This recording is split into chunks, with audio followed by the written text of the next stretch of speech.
पिछले क्लास में हम लोग एवरेज एटॉमिक मास के बारे में डिस्कशन कर रहे थे। एवरेज एटॉमिक मास क्या होता है, उसकी जरूरत कहाँ पड़ती है, ठीक है ना। जैसे मान लो कि कॉलेज में बहुत सारे बच्चे जो होते हैं, मैंने पिछले क्लास में इसके बारे में डिस्कस भी कर दिया था कि क्लास कुछ मार्क्स उन्होंने एग्जाम दिए तो उनकी कुछ परसेंटेज आया, तो उनकी कुछ परसेंटेज होते हैं जो किसी ने 100 में 30% लाया, किसी ने 40% लाया, किसी ने 80% लाया, किसी ने 20% लाया, किसी ने 10% लाया, ठीक है ना। तो हम अगर बोलेंगे कि उसमें एवरेज एटॉमिक मास सबका क्या है, एवरेज मास कितना आया उसमें, ठीक है ना। तो एवरेज मास निकालने के लिए आपको क्या करना पड़ेगा, ये अभी हम वही चीज बता रहे हैं आपको, ठीक है ना, जो हम पिछले क्लास में हम लोग डिस्कशन कर लिए थे, ठीक है ना। अब हम लोग आते हैं, ठीक है ना, अभी एवरेज एटॉमिक मास जैसे आपको पहले हम बता दें, एक बार फिर से यहाँ पर समझना। क्लोरीन है, ठीक है ना, जो दो आइसोटॉप्स में एग्जिस्ट करते हैं, क्लोरीन 35.5 एंड क्लोरीन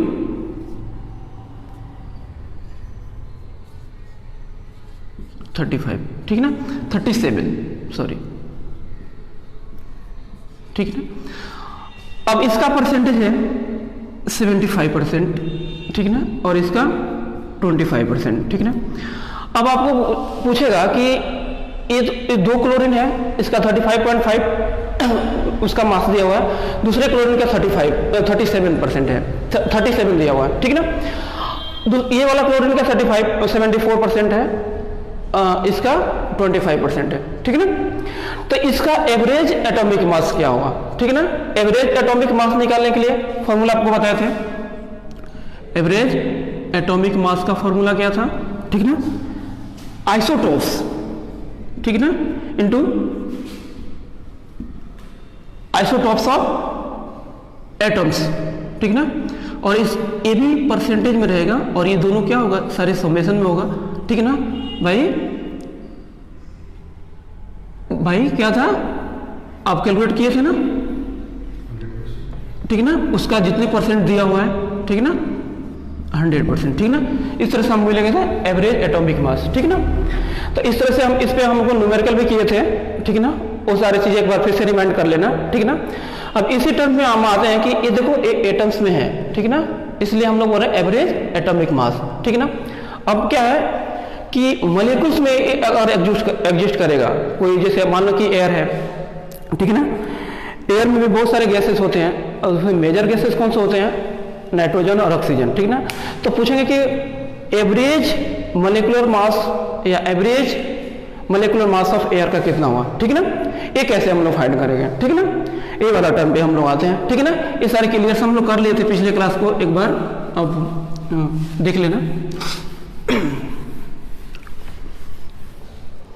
ठीक है ना। आते हैं एवरेज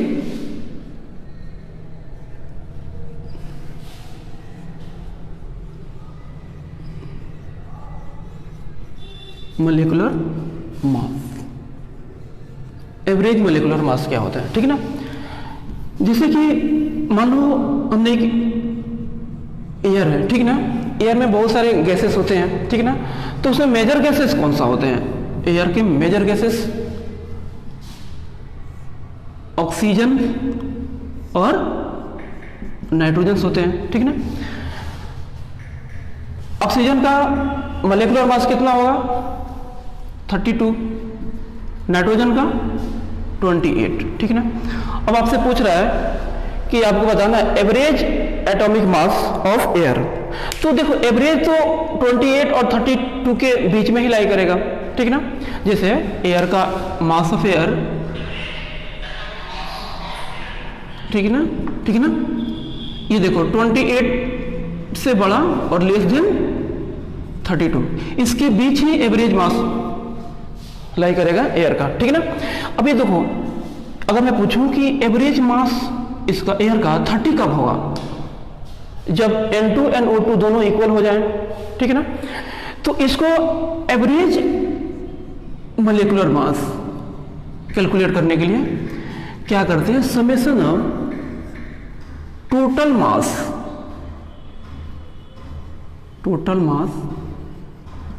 बाय टोटल मोल। ठीक है ना। टोटल मास कैलकुलेट करने के लिए आपको फॉर्मूला बता दें पहले क्लास में, ठीक है ना। अगर टोटल मास निकालना है, एक फॉर्मूला हम लोग पढ़ेंगे, मोल्स बराबर वेट बाई मोलर मास। ठीक है ना। वेट चाहिए या मास चाहिए तो मोलिकुलर मास से मोल्स में मल्टीप्लाई कर देते हैं। ठीक है ना।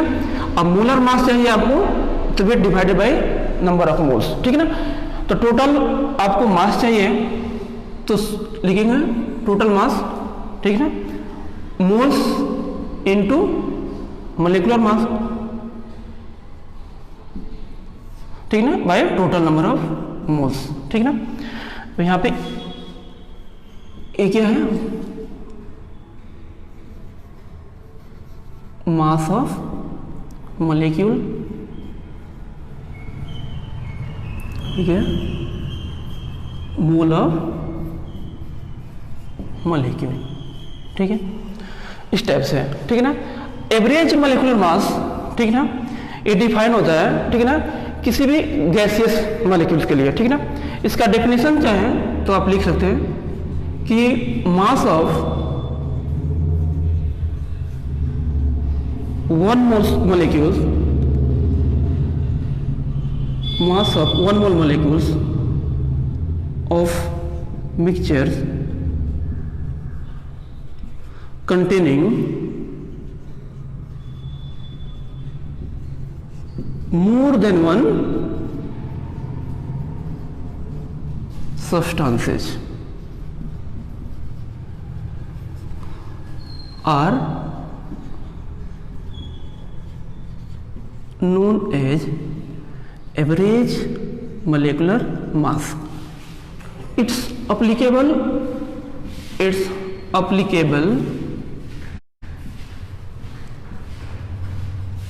only for gaseous molecules। ठीक है ना। गैसियस मॉलिक्यूल के लिए एग्जिस्ट करेंगे। ठीक है ना। लेटर आप लिखना चाहे तो आप इसको लिखो। एक छोटे से प्रॉब्लम में हम लोग इसको समझते हैं कि एवरेज मॉलिक्यूलर मास कैसे फाइंड करेंगे। ठीक है ना।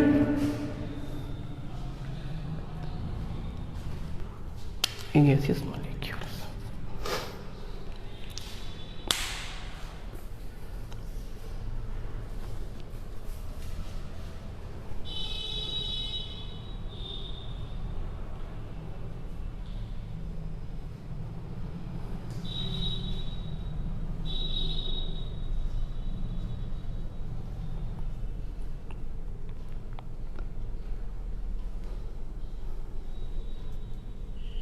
ठीक है, हो गया ये। ठीक है।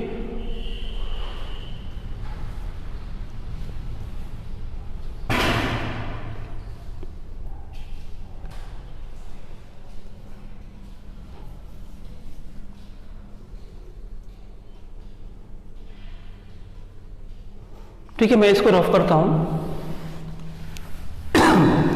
एक छोटा सा प्रॉब्लम से लेते हैं,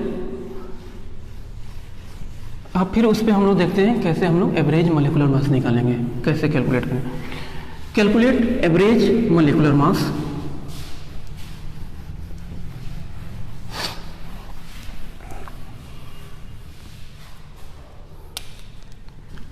क्वेश्चन से calculate average molecular mass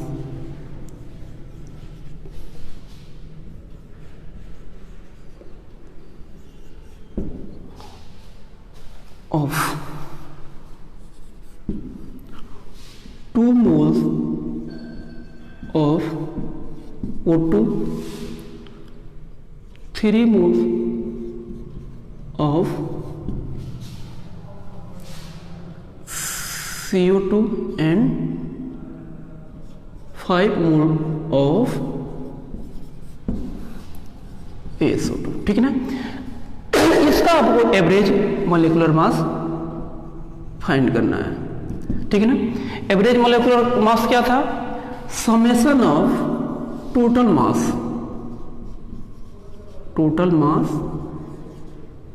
by total mole. तो टोटल मास अपने को फाइंड करना है, तो देखो टोटल मोल मास निकालने के लिए मोल्स इनटू मोलेकुलर मास चाहिए, ठीक है ना। इसका हम लोग एवरेज मोलेकुलर मास निकाल रहे हैं, एवरेज मोलेकुलर मास, ठीक है ना। तो मोल्स इनटू ऑक्सीजन का मोलेकुलर मास 32, मोल्स इनटू इसका मोलेकुलर मास कितना 12 और ये 32, 44 plus moles of SO2 into molar mass sulphur का कितना 32 प्लस 32 ये 64, ठीक है ना।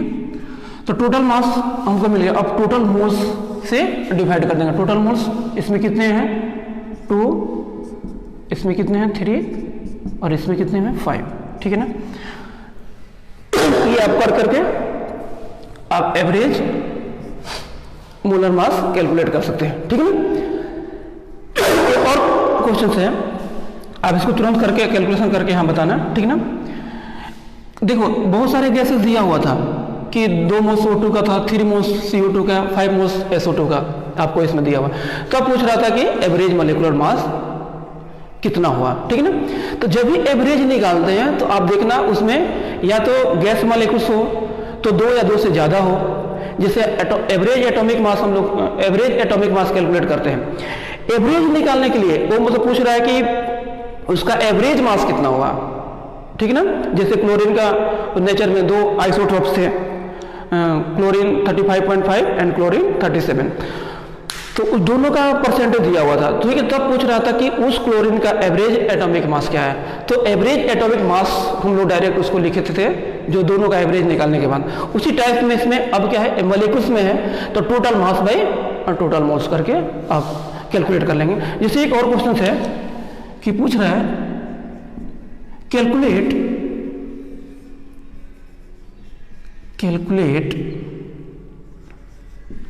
एवरेज मोलर मास ऑफ, ठीक है ना, इक्वल मोल्स,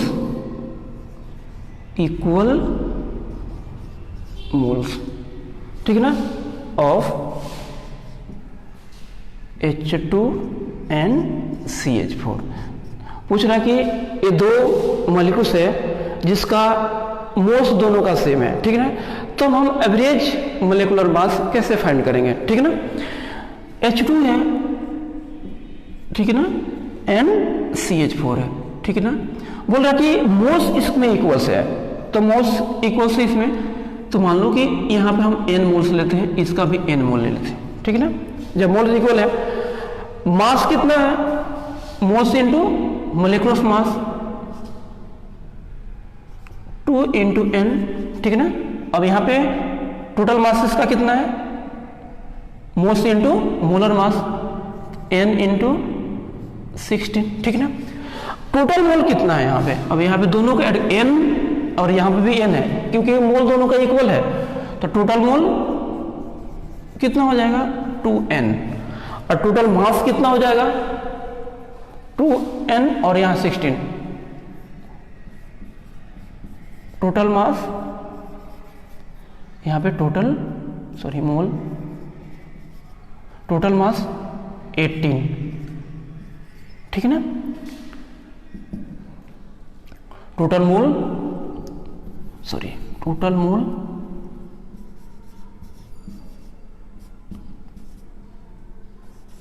और टोटल मास इक्वल टू इतना।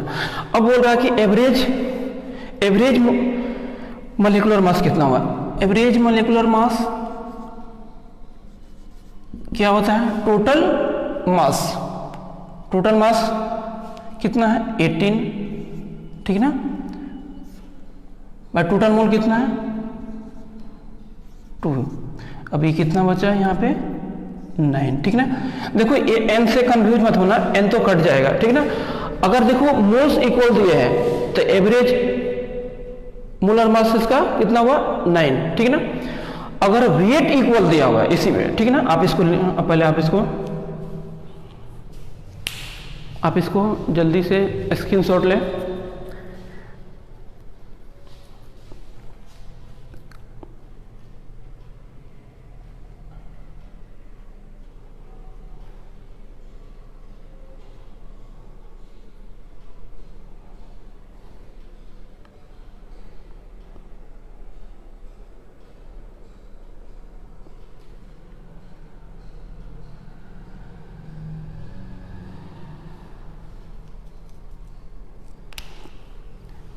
इसको आप कैलकुलेट कर लेना।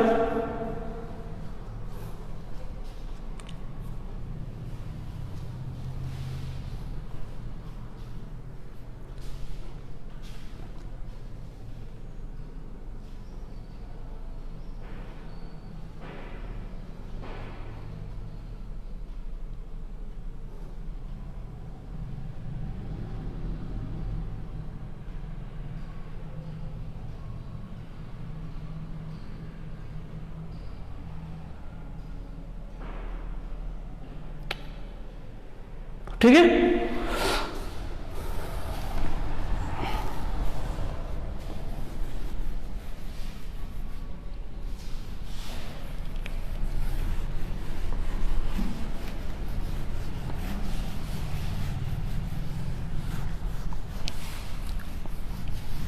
अब देखिए एवरेज मोलिकुलर मास आपको कैलकुलेट करना है।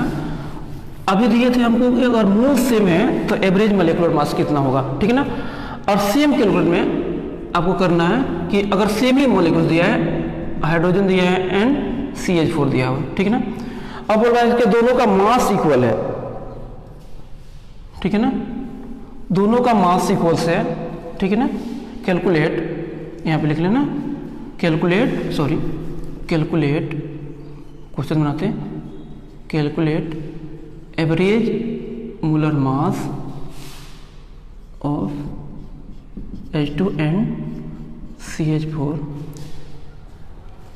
having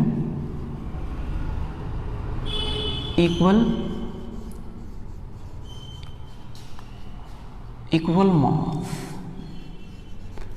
मास दिया हुआ है, ठीक है ना। H2 है और यहाँ पे CH4 है, मास इक्वल्स है, ठीक है। मास तो इसको भी W, इसको भी मास हम लोग मान लिए वेट, ठीक है ना। मोल्स किससे होंगे, आप इसको मोल्स फाइंड करेंगे तो weight by wait, given weight by molar, जैसे मास निकालते हैं मोल्स, नंबर ऑफ मोल्स कैसे निकालेंगे, वेट बाई मोलर मास, ठीक है, given weight by molar mass, ठीक है ना। इसमें वेट दिया हुआ है तो number of moles weight by molar mass, ठीक है। ये क्या है, मोल्स है, ये आपको ये मोल्स कैलकुलेशन, और ये मास है जिसका दोनों का इक्वल दिया हुआ है। अब इसका बोल रहा है कि एवरेज मोलर मास कितना हुआ, ठीक है ना, एवरेज मोलर मास, ठीक है ना। एवरेज मोलर मास के लिए क्या, टोटल मास कितना है, ये दोनों को ऐड कर देंगे, ठीक है ना, तो टोटल मास आ जाएगा, टोटल मोल्स, ठीक है ना, और ये दोनों को ऐड कर देंगे W, ठीक है ना, टोटल मोल्स, ठीक है ना। ये कैलकुलेट करेंगे हम, अब आएगा यहाँ पे total number of, total average molecular mass, ठीक है ना, इस दोनों मोलिक्यूल्स का, ठीक है ना। तो इस टाइप के बच्चों आप समझ में आया कि हम लोग क्या करेंगे, अगर इक्वल, आप देखना दोनों का अगर वेट सेम है तो एवरेज मोलिकुलर मास आप कैलकुलेट करेंगे यहाँ पे, तो देखना जिसका मास कम है, ठीक है ना, जिसका मोलर मास यहाँ पे मास कम है उसके करीब आएगा, ठीक है ना। आप इसको कैलकुलेट करना, जैसे देखना कि यहाँ पे वेट है, ये H2 है, इसका मोलर मास कम है रेदर देन CH4, तो आप इसके करीब में आएगा molar mass, average molar mass इसके करीब में आएगा, ठीक है ना।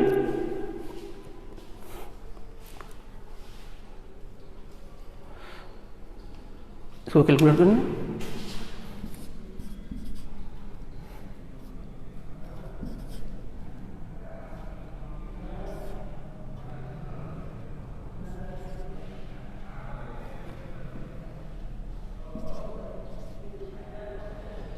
ठीक है। इसको शॉर्ट में जल्दी जल्दी कैलकुलेट कर लेना, अब बता देना यहाँ पे, ठीक है ना। इस तरह से हम लोग निकाल लेंगे एवरेज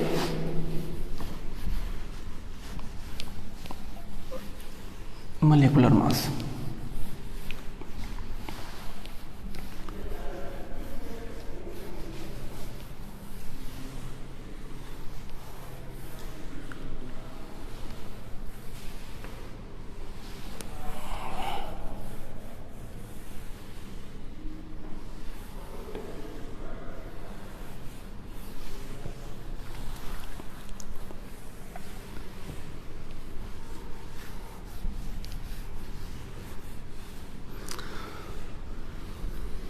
आइए देखते हैं, ठीक है ना।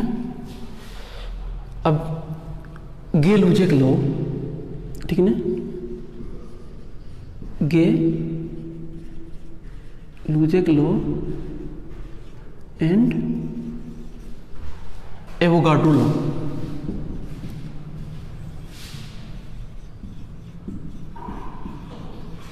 ठीक है ना, गे-लुजेक लॉ एंड एवोगाड्रो लॉ क्या था? गे-लुजेक लॉ देखना, ठीक है ना,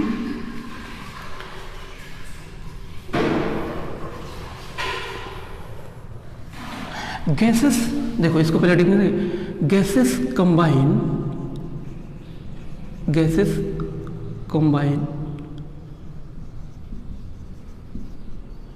सिंपल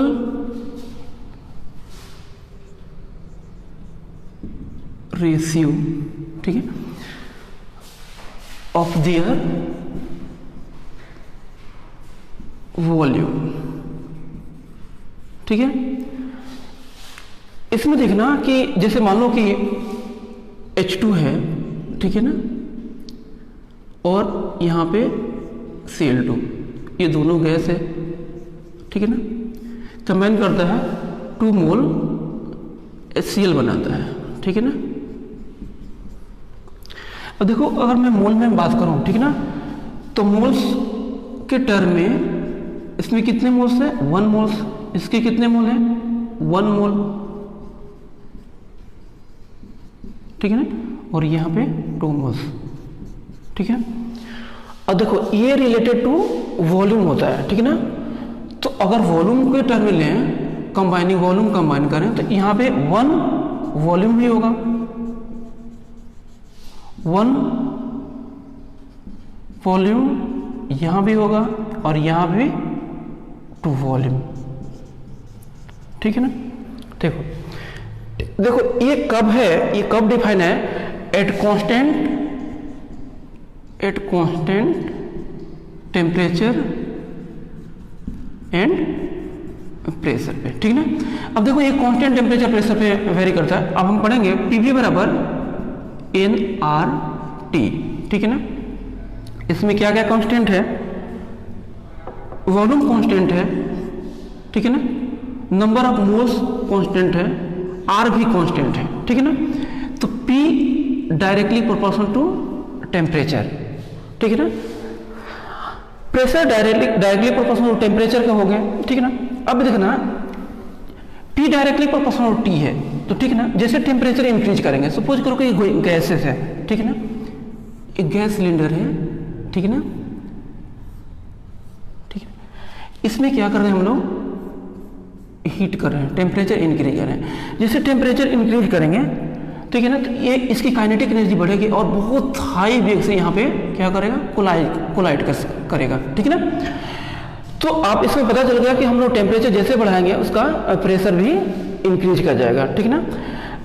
तो P डायरेक्टली प्रोपोर्शनल T, मतलब P बराबर एक कांस्टेंट PT, ठीक है ना, यहाँ K कांस्टेंट है, ठीक है ना, यहाँ P1 by T1 equal to क्या है? कांस्टेंट है, यहाँ P बाई T कांस्टेंट,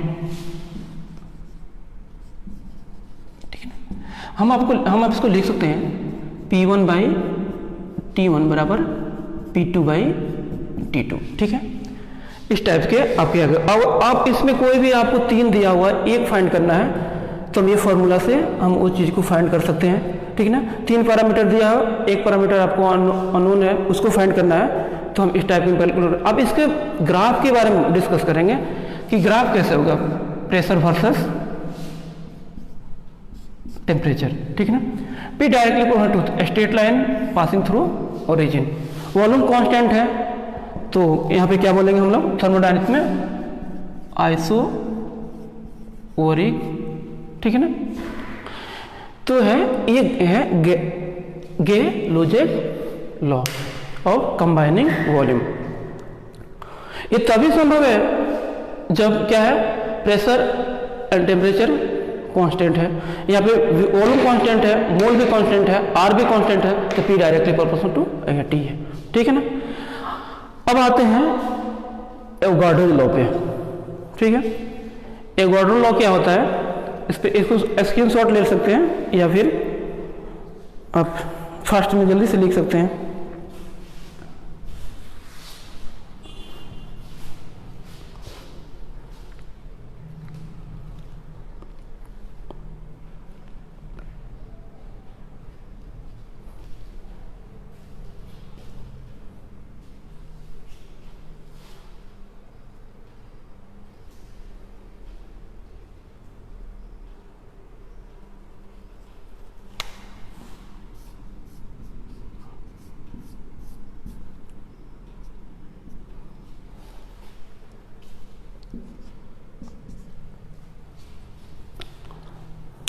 ठीक है, इसका स्क्रीनशॉट ले लें जल्दी।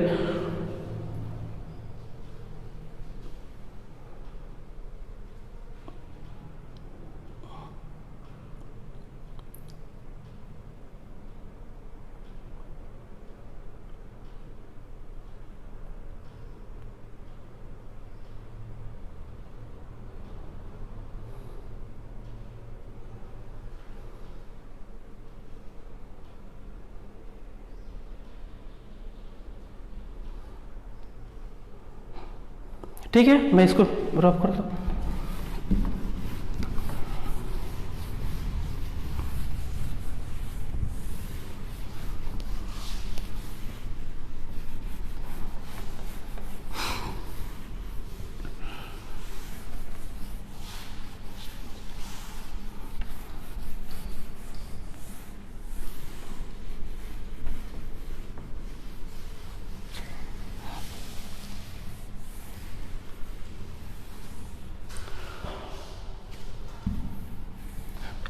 अब एवोगाड्रो लॉ क्या होता है? Avogadro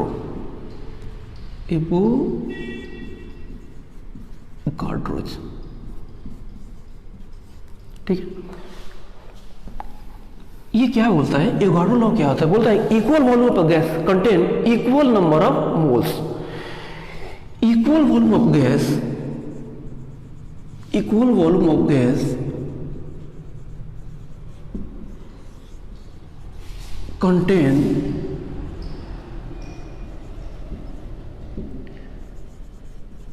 equal number of mole. Equal volume of gas contain equal number of moles. V volume जो होता है directly proportional to number of moles के होते हैं। ठीक ना, ये एवोगाड्रो ने बताया था। देखिए, किसी भी गैस को अगर हम समझना है तो हमको किसी भी गैस को 4 पैरामीटर्स में हम लोग डिवाइड करते हैं और उससे हम उसका कंक्लूजन निकालते हैं। ठीक ना, ये 4 पैरामीटर्स कौन से हैं? Pressure, temperature, volume and moles. ठीक ना, अब देख रहे हैं इसमें प्रेशर एंड टेम्परेचर कांस्टेंट होता है। ठीक ना, वी डायरेक्ट वी जितने वॉल्यूम ज़्यादा होगा उतने नंबर ऑफ मोल्स ज़्यादा होंगे। ठीक ना, तो हम लिख यहाँ पे देखना कि V directly proportional to N है। V इक्वल टू हम लोग कांस्टेंट N लिख सकते हैं ऐसा, V बाई N कांस्टेंट होगा। ठीक ना, तो यहाँ पे आप लिखेंगे V1 बाई N1 बराबर V2 बाई N2। ठीक है, अब 1 मोल यहाँ पे 1 मोल वॉल्यूम, ठीक है, is equal to 22.4 litre at STP। ठीक ना, ये इस पे आपको डिफाइन है। तो एवोगाड्रो लॉ एंड गेलुजक लॉ शायद आपको समझ में आ गए होंगे। ठीक ना, इसमें equal volume contains equal number of moles को रखता है। इसमें प्रेशर, टेम्परेचर कांस्टेंट होते हैं। V directly proportional to N के बराबर। N क्या है? Number of moles. V क्या है? वॉल्यूम। ठीक है, चलो नेक्स्ट क्लास में हम लोग देखेंगे, आगे इसको फॉरवर्ड करेंगे। नेक्स्ट क्लास में दूसरे टॉपिक्स लेकर के हम लोग आएंगे। ठीक है ना, थैंक यू।